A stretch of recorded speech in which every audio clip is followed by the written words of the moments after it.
right. So since last time that we talked, I went back to Gen Con, the board gaming convention in Indiana that my company does stuff at, and had a really good time. Very busy, but like people were really excited about the game, our games we were making and stuff. So it was always like a great experience for me to go there. But I did manage though to get. I did not manage to get any more SimCity CCG cards because I think that Oh the no. one vendor that had some there, I probably bought him out of them, and then he has not restocked. He still had from last year a couple of starter decks that were both like $70 each, and even I'm not that like insane to spend that much money on this. So Right. I wonder what percentage of the SimCity cards in circulation you own at this point. Like, is it yeah, a whole number? I don't know about that. Yeah, but I did get some more Star Trek customizable card game cards from the '90s. So I got a few different packs. Ooh. So I think I'll probably open them on appropriate episodes. So this episode, it's not quite. They don't go to an alternate universe, but they do kind of go into sort of like an alternate kind of a timeline sort of a thing, which is like Sort of, yeah, yeah. and there was a set of Star Trek or Star Trek customizable card game called Alternate Universe, which is just about like when people went to different times or different realities or alternate kind of things like this. So I thought that this could be a good one to open for this episode. Okay, yeah. All right, so I'm gonna open this on mic so you can kind of hear a little bit of the crinklies. I do apologize to anyone who's listening if my audio sounds a bit off. We were having some audio issues earlier, so recording on a slightly less good microphone than I usually am. I know everyone comes here for the pristine audio. All right, so so we got this is a 15 card expansion pack. So I've got a dilemma, which is Cardassian Trap. This is like a mutagenic Cardassian weapon, or it's a trap, of that. Then there's Event Thermal Deflectors. Away teams from the USS Enterprise use an array of thermal deflectors to delay Bercella's 3 firestorms long enough to allow evacuation. There's a Boratus. He is a that's one of the Vorgons who is trying to get the Toxuthat that Picard is looking for on Risa, but he's from the future. If you remember him. Oh, okay, yeah, those guys, yeah. We got Rachel Garrett, so captain of the U.S. Enterprise C, okay. when it entered a temporal rift during the Battle of Miranda. Recently featured on... And member of Section 31. Yeah, exactly. Interrupt Fire Sculptor, native of the Parallax colony who created intricate and artistic designs in the air with fire. I should see what Rachel Garrett does. She doesn't have any game text, but she's got 9 integrity, 7 cunning, and 5 strength. She's got a bunch of different traits. Oh yeah, Baratus, he is once per game, if alone with archaeology on a planet, may destroy all but 3 seed cards there. Random selection. Yeah, that's a very Decipher-esque thing. Right. Okay. If you're playing an archaeology deck. Yep, so there's an interrupt that is Haman Naka Kuapua. So I believe the state fish of Hawaii? Yes, it's the reef triggerfish. The reef triggerfish. It's like in a classroom. When is there a fish in? Yeah, it says an animated version is a symbolic guide on USS Enterprise schoolroom computers. So there is this triggerfish, and then there's a little speech bubble coming out of it that says, "Hello, plays it on any location for this turn. Your personnel." Yep, it does have a memory alpha entry. Yeah. Plays on any location. For this turn, your personnel with youth are cunning 4 and strength 4. Opponents non-aligned personnel are cunning -4 and strength -4. Wow. So you're playing with like a big Wesley Crusher deck. Sure. Dilemma, hidden entrance. So this is just like a hidden entrance that Geordi LaForge can access. Alternate universe door. This is a special doorway card, which I'm sure they must have invented the doorway card for. This is a good classic Star Trek stuff. So the picture is Picard walking through that door, and then like on the other side, it's like space, like it's from the Q episode, I think. Okay, yeah. This is place one on table during the siege phase. Doors now open, allowing your alternate universe icon cards to enter play. Or stock in deck and use as follows. Plays to nullify one revolving door or subspace schism, or allows one ship to pass through a QNet, or nullify one temporal rift and return doorway to your hand. So you're saying that like if you are playing with a deck that includes like things from alternate universes, you have to pull a specific doorway card to be able to I'm not sure. Access that alternate universe. I think maybe yes, actually. You know, interrupt Jamaron, which is like the sex act that you can do on Risa. It nullifies a Horgon, or nullifies parallel romance, or if Planet Risa is on the space line, immediately remove any one male personnel alone on a planet to Risa. That's funny. Dilemma: The Gatherers. They are nomadic marauders and thieves from Akamar 3. So it's basically that you steal a bunch of stuff from somebody else. Interrupt thine own self. Data was amnesia, got amnesia. Oh, that one, yeah. You can make people get lost. It's very similar to like the dust storms in Star Wars. Howard Heirloom Candle. The anaphasic organism appearing as Ronan lived in and drew power from this special candle. Listen, Brady, you can play this. Is that from? What? Sorry, say again. That's not from the? Is that from the Beverly Crusher sex episode? Was that Ronan? Is that what that character is called? I don't think so. I don't think so either. No, I don't think this is. I think it's something else. But listen, you can play this to double the effects. It was an anaphasic life form. He used a candle to maintain molecular cohesion. Took the appearance of a male human, 34 years of age, maintained a strong grip on his whole host. Nope, yep, that's that episode. Oh, it is, okay. So it's the sex He existed since at least 1647 when he took up residence in the city of Glasgow. So you can play this to double the effects of anaphasic organism or empathic echo, or you can nullify coalescent organism, or you can prevent Anya or Salia from morphing this turn. So very important stuff. Also, there are in Memory Alpha there are two named anaphasic organisms, Ronan and someone else named Clem. Okay. There's Outpost Raid, which is like a thing where Borg can kill you. Interphasic plasma creatures. Okay. This is organisms from just beyond the range of visual acuity sucked cellular peptides from the Enterprise crew, similar to the way Terran leeches consume hemoglobin. So it lowers your personal strength. And then there's Countermanda, a Federation student intern who when she discovered her true identity as a Q, Amanda took a dim view of the over-manipulative use of power among other species. So this nullifies a couple different cards. So that's all. I'm sure that Rachel Garrett must be the rare card. That's a pretty cool rare card. I think that's probably the coolest rare card I've drawn from these. That is a pretty cool one, yeah. Yeah, I wonder if she's worth any money. Probably not significantly, but I was reading a little bit about the set before, like the other day, and this set had the first ultra rare card, which was the USS Enterprise C, like the alternate one. So anyway, nothing from the episode we're about to talk about today, but just enjoy opening these cards and kind of seeing the goofy stuff that they were up to. So I think we can roll into the episode though now. Yeah.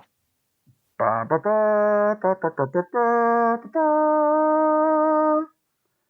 everybody, and welcome to Out of Contreks, the show where two guys who have seen part of Star Trek try to watch all of it in no particular order. I'm Ryan Howard. And I'm Brady Jungle.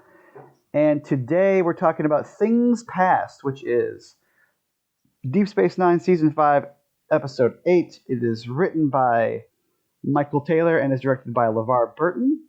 The Memory Alpha synopsis is: Sisko, Odo, Dax, and Garrick are trapped 7 years in the past on Terek Nor, but everyone else thinks they're condemned Bajorans, and only Odo's memory can save them. I mean, it feels like kind of the opposite of the actual can only truth, Odo's memory save them? It doesn't feel like they really... I kind of like this episode, but it doesn't really, like... It's just sort of there, like, Odo is there to, like, watch a thing that already happened. You know what I mean? Like, it's just kind of like a little bit of, like, morality play for Odo's benefit that then happens. Mm-hmm. But, I thought it was an okay episode. I mean, like if you have an episode with Yeah, both Gul Dukat and Garrick on it, like I'm gonna be happy. So for uh, sure.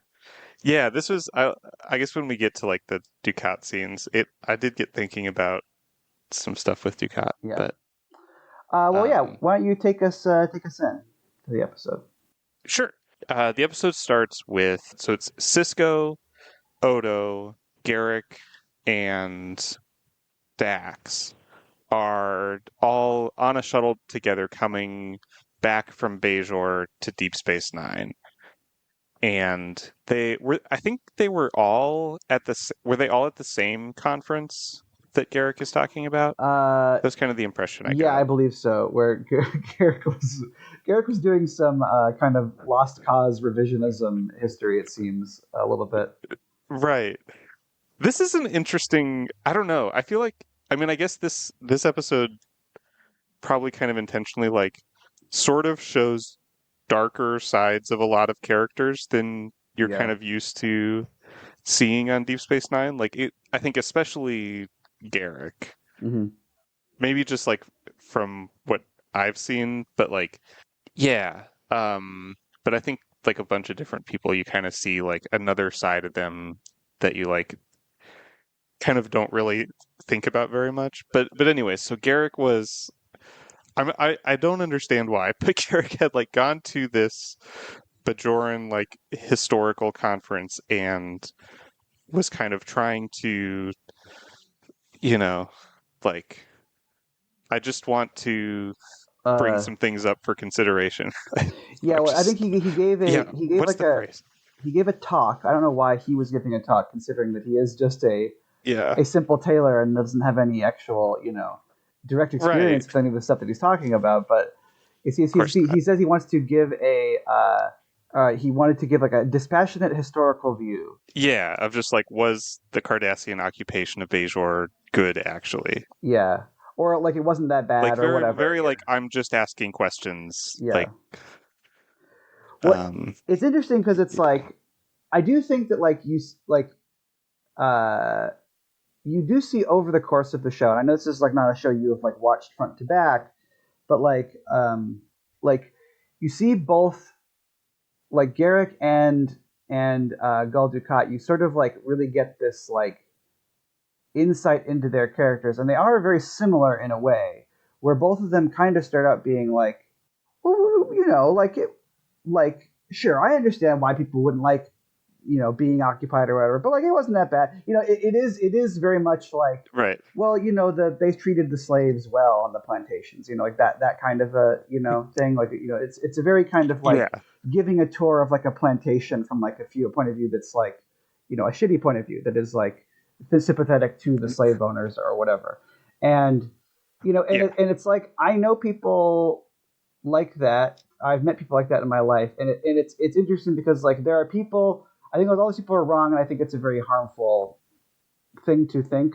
But there are the people who it's like they just sort of earnestly believe that, Yeah, versus they're the not people like who are they don't think of that as being like hateful or or like just like they're yeah. like they just take that at face value that like, well, we were told that, and that was like all I was able to observe, or all I've learned kind of in the case of like Civil War, like from my Right. growing up like indoctrinated.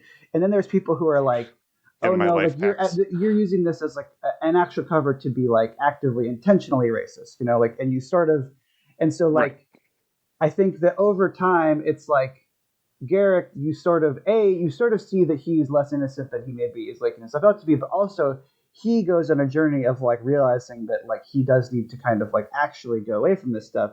Whereas like Gul Dukat, you realize that like this is all Just just kind kind of of an keeps elaborate, doubling down. yeah, it's an elaborate lie that he tells himself and other people to keep himself from like having to reckon with his like extreme culpability with the, you know, um, Right. and I like, Yeah, and oh, this go is on, an sorry. episode where I kind of got thinking about that because I feel like Gul Dukat is character especially again from like the little I've seen because he's someone that like he's not a regular, like he's not in every episode, but Mm-hmm. whenever he does show up, he feels so like consistently themed Yeah. You know what I mean? Like he kind of always like hits those same notes very effectively. And I'm wondering like, is there like one person in, like, do they have a writer's room and there's one person whose job is just to always write Gul Dukat? Or like, in a show that Uh, kind of has episodes by so many different writers, I wonder how they always, or is like, how much input is Mark Alemo putting into it? Because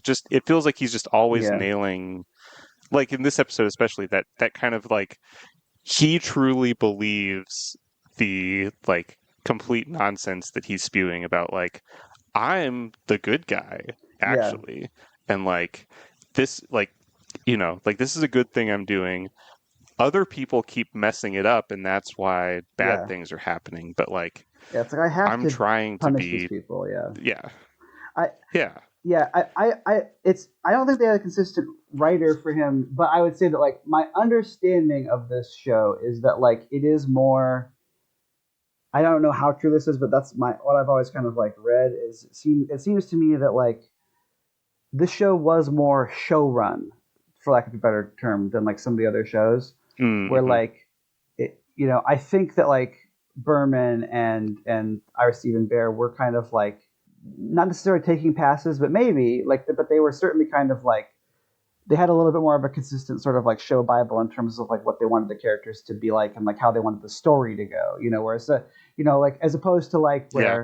where on the two Roddenberry shows, like oftentimes it was just I think actually isn't the next episode we're going to do like written by like Heinlein or something like or no, Is it really? no, I it's didn't not, pay it's not, attention it's to it, not, it's but written by no, okay. I got the name wrong. It's not he has a name similar to that, but it's not him. um Oh, okay. but yeah, like but they would just have like Right, but they yeah, would because have there like was like science fiction writers just come the on and one like do an episode that, episode, yeah. yeah, And I think yeah, that they don't really do that in and this then like show. discredit it for the rest of their lives. Yeah, so What I think was the it's a little bit more like how like yeah, Harmon would write would do a pass in every episode of Community, or like Sorkin would do a pass in every episode of West Wing, like that kind of. I think there's a little bit more of yeah. like a centrally authorial voice in this show than some of the other ones. So, And in which the I think, case of Sorkin, then take complete credit for yes, everything in it. yes, yes. Uh, Anyway, yeah, I think that Garrett goes on a really good journey in this episode because I think both in this thing at the beginning, but then when he's like, oh well, the Bajorans were treated okay, and then like he gets to be a right, Bajoran and and then he's it's like, kind oh of wait, forced to see that he's they like, weren't. wait a minute, Yeah, I thought everyone was like being reasonable here, but like obviously that's not true, like and yeah, like it's you want to believe, speaking as like a white person, like it's like I try to really have empathy for a lot of people, but like obviously I'm sure I have like a lot of my own unseen biases, and like it's true where it's like you shouldn't have to go through something bad to empathize for someone who is going through a bad thing. But I think sometimes like it is just hard to kind of like conceive of that stuff without that. And so I like that he kind of the show sort of like rubs his nose a little bit in like how wrong he is in this episode. yeah. So that they start out with that kind of them talking about he's just like, I don't understand why everyone got so mad at me when I was trying to say that it really wasn't all bad. Mm-hmm. And he's like, they gave me like apparently his name tag was like, Elam Garrick, former oppressor. Mm-hmm. Yeah, that's right. Yeah, And which is pretty rad. I mean, like I will say, like I do love the Bajorans kind of like screw you energy, and yeah, I think given right, recent events in the world, I find that I only find the Bajorans more appealing, as time goes on. But sure, for sure. Um, yeah, and then they kind of talk a little bit too about like then they're just like, well, but everybody loved Odo down there, and they're just like kind of talk about how like Odo got this reputation that like even though he was working for the Cardassians, he kind of was sort of like loved by both sides, just had this reputation for being like 100% like fair and just always doing the right thing. And so like even the Bajorans liked him because they knew that he wasn't like trying to hurt them. He was trying to like yeah, only act in the name of justice. yeah. And Odo's kind of like, Or was he? Oh, being thoughtful about that.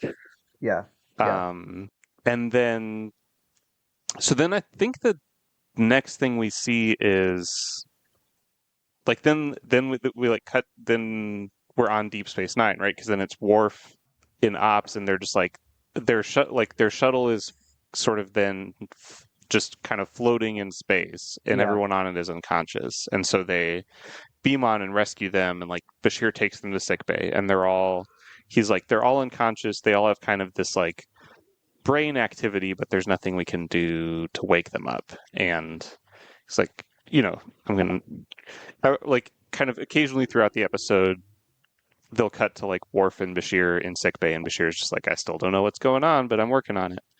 Um, And you do realize very early though that it's sort of like a you die in the game, you die in real life kind of yes, situation. there's a point where like somebody gets punched, and then their body's like nose starts bleeding. Yeah, And then like nothing that they do for the rest of the episode really matters. Like nothing that like Worf. So every now and then they'll cut back to like Worf and Sheer being like, "I'm very concerned about this," you know. Unless, yeah, but yeah. yeah, they don't really until the end. They kind of wake when they wake them up, like they're just kind of like just a reminder Mm-hmm. they're still here. But yeah, but then the four of them that were on the shuttle wake kind of all wake up, and they're on Deep Space Nine, but it's like kind of essentially what they quickly realize is it's like 7 years in the past when it was still a Cardassian station, and was it like a full on like prison camp, or this is what I was trying to because like that's kind of the vibe you get. It's like all the Bajorans there are I couldn't tell if they were all like prisoners or just kind of Uh, there. yeah, I think um, honestly, like it. Not to get like too much of a bummer, but like it does seem to me to be very kind of like a kind of a Gaza situation of like, well, no, you're not like prisoners. You Huh. can't leave. Like you're Right. not slaves, but you can't Yeah. work unless we tell No, you. this Like is yeah, this like is your home. yeah, like We just mhm, occupy it all right, yeah, and are it, walking around it with guns all the time yeah, it's kind of that and can do whatever we want to that you. vibe. Whereas yeah, because Sure. it's like basically all these people are just kind of going around and like it's not like they're like enslaved, but like Yeah, I guess they that's true because they like they can go can't like shopping or whatever. well Yeah. they can't really go shop. It's like they have their own quarter of the area that they're quarantined in, and like they don't get there's no money there unless like they are basically selected to work for like you know a very low wage. And speaking of people who you see kind of like a Yeah. very kind of negative side of them, like you see Quark as well. Yeah, that was something I thought was really Um, interesting to say. Where it's like it's not at all surprising given like Quark's kind of whole deal in character. yeah, Like you absolutely kind of believe that he would have been like this, but it is kind of like stark to see it. yeah. Um that this Um, like, past Quark during the occupation was like, yeah, I'm happy to employ slave labor. That seems incredibly yeah, profitable. it seems cheap. Yeah, yeah. And Yeah. very notably, And obviously, then you as don't see um, uh, Rom anywhere around. Rom's not doing that stuff. Like, but yeah. uh, yeah, the and so like there's that, and it's like all there's nothing really for people to do, and so like there's just a lot of like drug abuse. It seems like in this area, and then like Hmm. obviously like Ducat can just kind of like kill people if he wants, or like he can select women to sleep with, or whatever. Very Yeah. like very grim like stuff. I would say. Yeah, it is. Yeah, it's definitely a like one of those episodes where it's just like it kind of like forces you to face the implications of just the like, oh, this was all happening and going on. Yep. Um, Um, and so yeah, so they're and they the other thing they figure out is that like and they do this kind of brief scene of like they try to explain the premise to each other and like answer all of the questions people are going to ask of just like, well, everyone else thinks that they are Bajoran and it's like treating them like Bajoran, but they still to each other and to us look like themselves. And they're just and so they kind of like call out all of that, but yeah, and I think they figure out. Um, like Garrick ends up sort of stealing a little computer and figures out that kind of who they are, that they're like these three specific Bajorans, and Odo recognizes those names. Yeah, But and at first, then like, kind of doesn't really say why. He's like, it makes him Odo the whole time is just very like kind of uneasy and uncomfortable, and just like I don't like being here in this time. yeah, yeah, and they're kind of like, so Odo, like, what's up? And he's like, nothing's up. Don't worry about it. Like, I'm Yeah, not gonna. I don't want to talk yeah. about it. It's Like, like, why would I know? Why are you? Why are you pestering me about this? mm-hmm, Back off. Yeah, it's just kind of very, very uneasy. mm-hmm, And there's a couple times where Odo sort of sees ghosts, essentially. Like he'll kind of like bump into someone that's like a dead, like kind of like gray skin, like dead person with like a hole in their chest from being shot. mm-hmm. And then like he'll look back and they're not there and no one else sees them. Yeah, So Odo's being kind of like haunted. mm-hmm, And then Dax gets sort of selected by Gul Dukat, like you were saying. That Gul Dukat will just like kind of pick a woman mm-hmm. and like have her brought to his quarters, and then he gets to do this kind of like what we were talking about, like Gul Dukat monologue, just like I don't know why everyone hates me. Like I'm being good and being a good guy and just trying to help. I love the Bajorans, like they were my children. Mm-hmm. Um, and really, I just, I didn't bring you here for anything nefarious. I just want a friend to Mm-hmm. talk to. And yeah, it's very kind of creepy and disturbing. And Dax is kind of playing this like more kind of like timid character where Yeah, she's just like, this will go easier if I like pretend to be like a scared prisoner instead of yeah. although then the other thing, because she says her name is Lita, Yes, I who noticed that. I'm sure like is like on the show at this point, right? Like it's Yeah, like she's just like, so she just like picked that name. yeah. It's one of those things. Like, what would you? Here's a question for you. Like, what would you, if you had to pick a fake name? Like, what would your route be? Like, because I always find that very kind of like, if you pick the name of like a real person, Like a fake like human name. yeah, or whatever. It's like you pick the name of like a real Sure. in a movie, in a show or a movie. It's like you pick the name of someone you know. I feel like that could potentially come to bite you in the butt if like the real person shows up or whatever, right? And Yes, then like usually usually it does, right? so it's like I feel like because those are like usually the three options is that in a movie or TV show, so you pick a person's name like Lita, and obviously that doesn't Like come a back. different character on Yeah, the yes. or you pick the name of a famous person. This is usually in like a time travel based thing where like you'll go back in Oh, time and sure. you'll pick like and Marty McFly says he's Clint Eastwood or whatever, or he says he's Calvin Klein Yeah, or that kind of a thing, or right. you do the thing where you just like look around and you're like, oh, I there's You there's just the sign see two objects. a sign that says like get rich, and you're like, my name's Rich, there's a really Right. I'm gonna be Rich crosswalk. Right. yeah, well there's the new Naked Gun movie just came out recently, and and it's great, by the way. Have you seen the original Naked Gun? I've seen, yeah, I think I've only seen one of maybe two of them, Yeah. but yeah, I've seen Um, at least the original, the first one. Yeah, uh, so um, it's a great movie. The new one is so good. I recommend yeah. like anyone who I likes have heard anything. the new one's really good It's my favorite movie I've because seen I've heard that like this year. that Liam Neeson very much like nails the sort of like what made Leslie Nielsen so good at those movies is just like he is the one person in the movie that's playing it 100% straight, even when he's like doing Yeah, ridiculous things. that's true. Yeah, I mean, it's like he is very silly, and like he is. I think more than Nielsen, like he's kind of like he has like a take, sort of like the movie is very aware of like the last 20 years of Liam Neeson's career, but like he is Sure. playing it totally straight though. It's he's great. And but like there's a scene in the movie though where like he's there and he's with this other woman who like he doesn't want the bad guy to know her real name because that would give something away to the bad guy. And so Uh-huh. the guy is like, "Who's this woman?" And then he's like, That's Cherry, because he sees like that someone has like a cherry and like a drink. He's on the bar. He's like, "That's Cherry," and he kind of Okay. looks around, and then like he sees like a picture of like Teddy Roosevelt on the wall, and he's like, "Roosevelt," and then and then he's looking around. He sees someone eating spaghetti, and he's like, "Fat bozo chowing down on spaghetti." Like, and so like then they call her that for the rest of the movie. They call her Cherry Roosevelt, Fat bozo chowing down on spaghetti.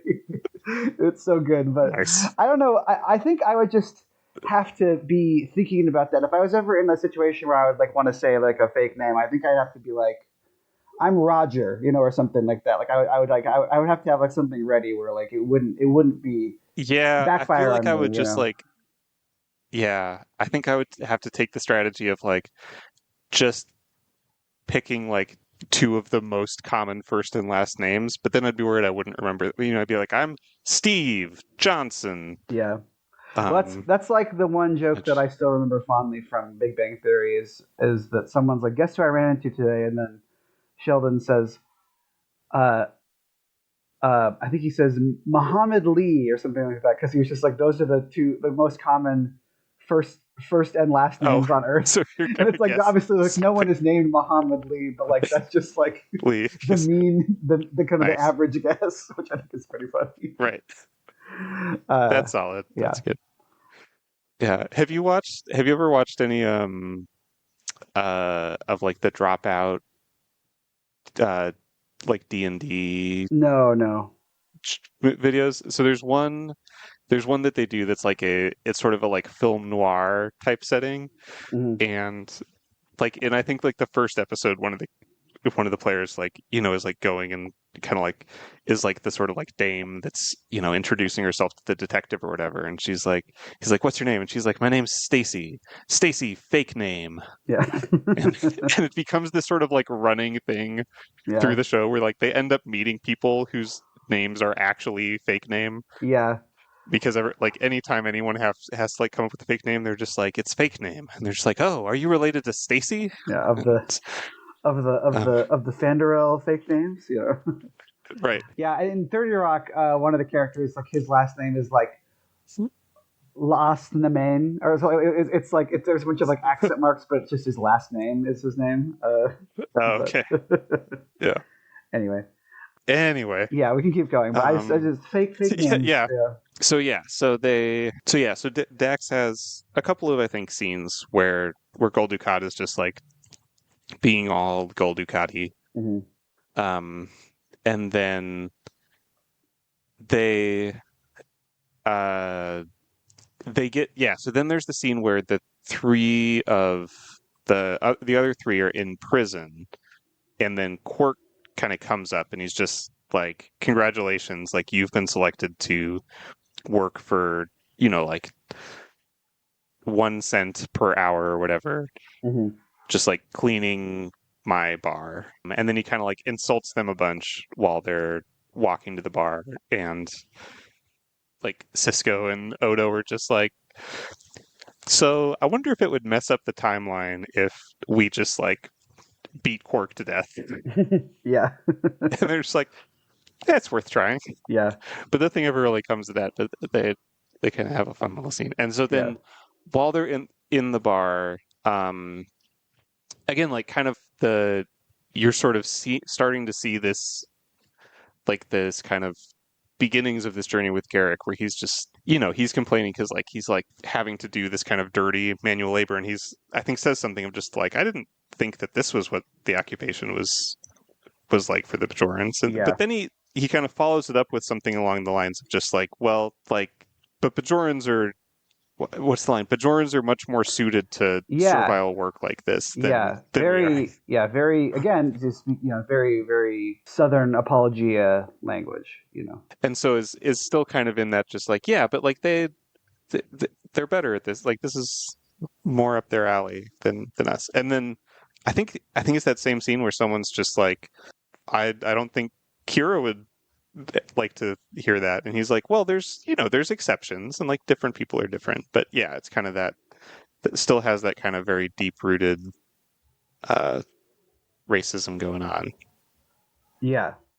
And then they kind of Odo sort of, I think at this point kind of starts to explain, because they're all kind of talking about like what's going on, that um that like the three people that they are, like the reason he knows their names is they were three people who were accused of trying to assassinate Gul Dukat, and they were like publicly executed as kind of an example, and then later it came out that they were all innocent. Yeah. And then Quark gets visited by Kurtwood Smith, who I just called him Kurtwood Smith the whole time in my Mhm. notes. I forget what his name is, but he was basically like the head of security on Deep Space Yeah, Nine what is that guy's before name? Odo. Like he had Odo's job before Odo. It's like Thrax or something like that. Yeah. Thrax. It is Thrax, yes. Okay. I love Kurtwood Smith. He's so good. I mean, he's kind of just like this one. He's kind of just there, but just in general, big Mhm. fan. So then they're like kind of realizing like, oh, we need to get out of here before we get publicly executed.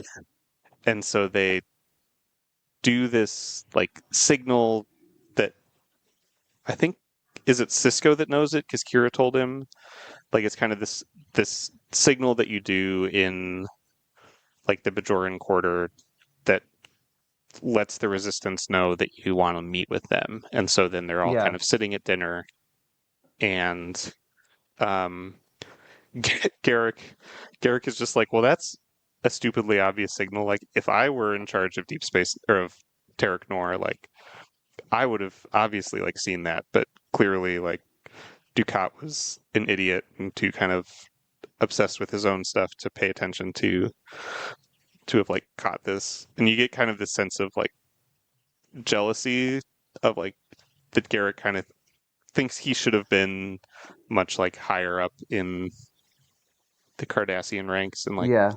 than he ever made it to be. Hmm. And yeah, so the resistance guy kind of comes to talk to him, and then this explosion happens over by like Gul Dukat and Dax are kind of walking through like the halls, and there's this explosion, and so Cisco runs over to check on Dax, and so then the guards are just like, you were like running towards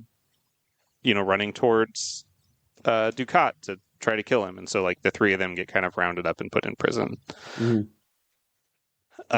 And so so then they get kind of sort of they get interrogated by Thrax, who is just kind of like, look, like you must have done it, like this is what the guards are saying, and kind of this is what the evidence shows. And Odo is just kind of like getting more and more upset and like pleading with him to like do a better investigation and look into more things, and like kind of do more than just sort of believe what the guards are telling you Hmm. and kind of make an assumption. And he's like, like, no, I can't, like stand up to the Cardassians or question this or like work that hard, and like I have so much to do, and you must be guilty. And so they're declared guilty, and they're going to be, they're like going to be executed. And then Dax like breaks them out. They're I Going back, I don't know why this whole scene happened, because like Dax comes and busts them out of jail, and they're like escaping down the halls. I think the reason why is because it's so that you can see that like Thrax is actually a changeling. Oh, that's right. That does happen. Yeah. Because yeah, they're like trying to escape down the halls, and like Thrax and some Cardassians try to stop them, and they get in a fight. And then yeah, Thrax like turns into a changeling and kind of like goes off through the vents. And then like right as they're about to get to the shuttle to escape, they're just suddenly back in the prison cell again. Yeah. I mean, I guess this does also like get Dax together with the rest of them, so that all four of them are together. yeah, I think it's like them being 'Cause- back in the holding cell again. It's sort of like it's enforcing like the resolution of the show, which is that like this isn't like really reality. It's something that I would say. I guess I would say that like I don't know. It's like the thing is that like I was like what is who is trying to teach him a lesson? That's that. It's like it is yeah, a you it do is a kind of wonder like, moral. is this like yeah, it's a morality play that is like basically intended to like, maybe it's just that like this is supposed to be like a physical manifestation of like Odo's guilt, maybe, but like that's basically, Yeah, I yeah, think it's like like kind of his own subconscious is just like, I'm going to process this now. yeah. But yeah, it's meant to show that like this isn't like something that they can actually like get out of. Like it is like they're trapped in like his Right. brain, Like you're not basically. in like, yeah.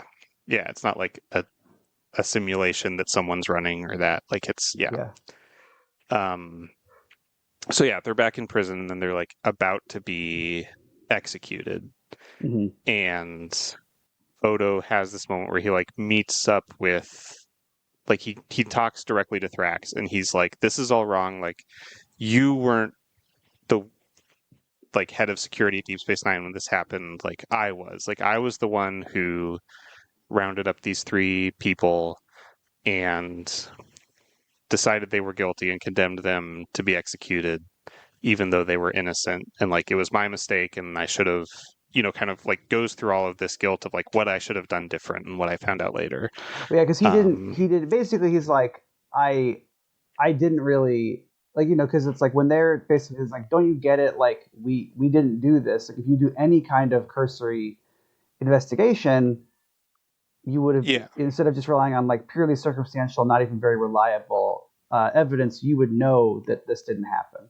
And he basically is like, well, yeah, I didn't know the I difference like between don't have order. time for that. Yeah, Yeah, he was just like, this is okay for me to have this happen because it's not justice, but it's keeping order. He's always about order and stuff. And so, yeah, yeah, and and so that's kind of like what is that he basically is like at the beginning they're talking about how like he is sort of admired among the Bajoran community for trying to treat them better, but like this is sort of a revelation that like at least in this one case like he was a collaborator. Um, yeah. yeah, Yeah, and like maybe partial, not fully intentionally, yeah, but yes. didn't try hard And enough. yeah, and so Yeah. then he kind of, yeah, and so he sort of watches this play out again of like these innocent people being executed, and like then suddenly instead of Kurtwood Smith standing there watching it happen, it's like Odo in his sort of Cardassian uniform, like standing there and passively watching these people be killed. Mm-hmm.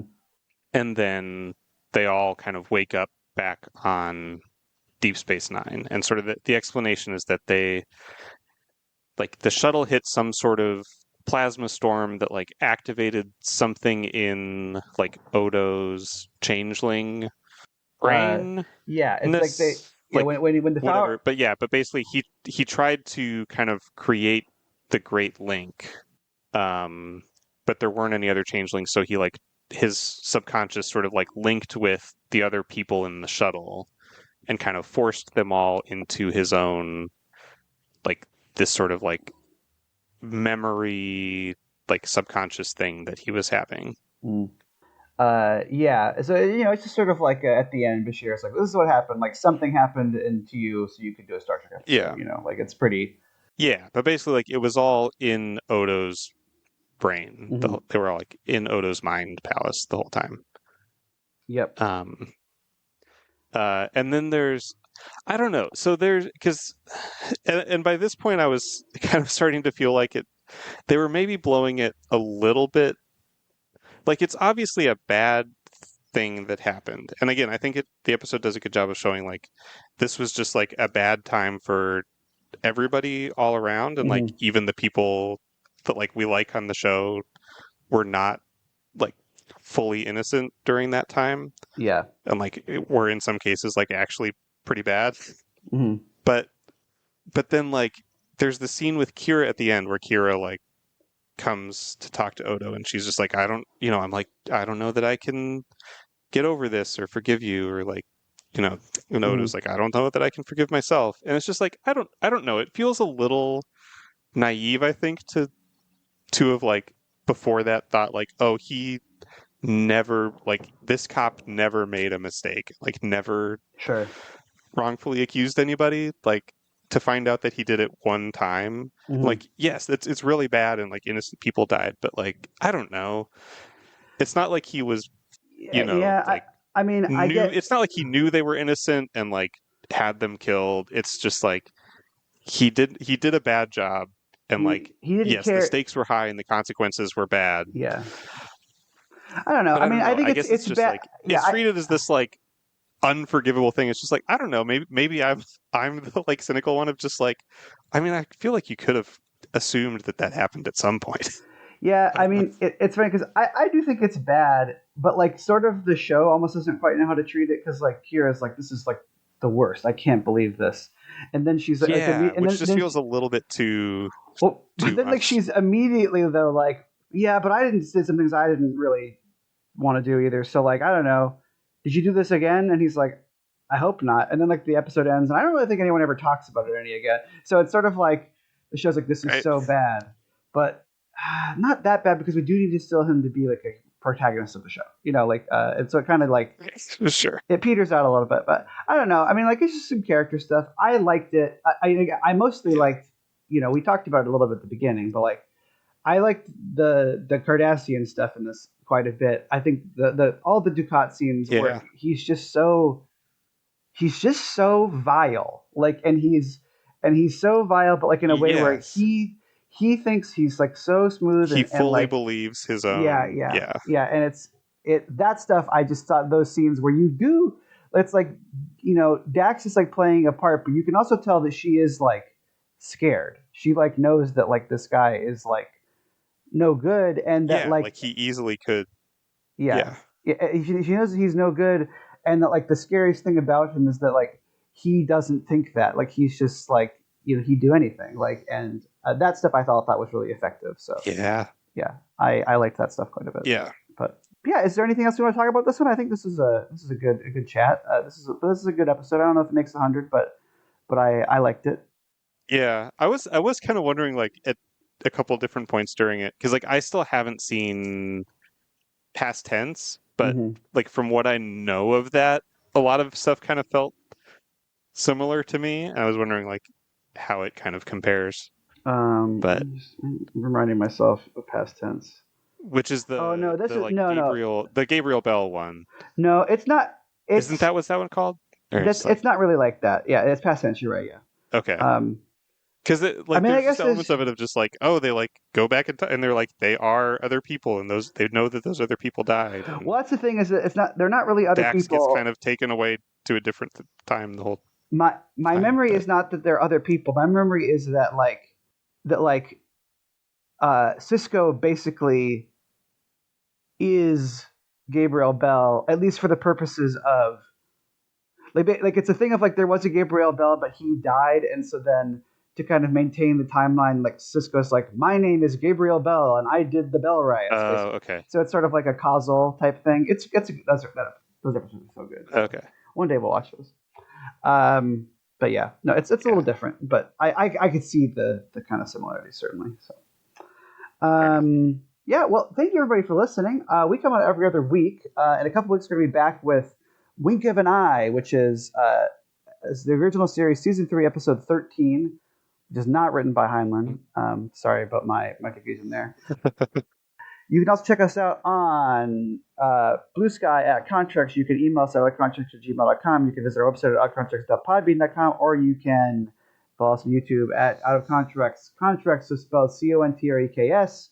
You can also check out the other shows in the Classic Media Podcast Network. There is Wizard Study, which is a Harry Potter podcast. There is That's on the Science Works, which is a science and pop culture podcast. And there is Here's Johnny, which is a horror media podcast. So check any of those folks out, and we'll see you next time. Thanks, everybody.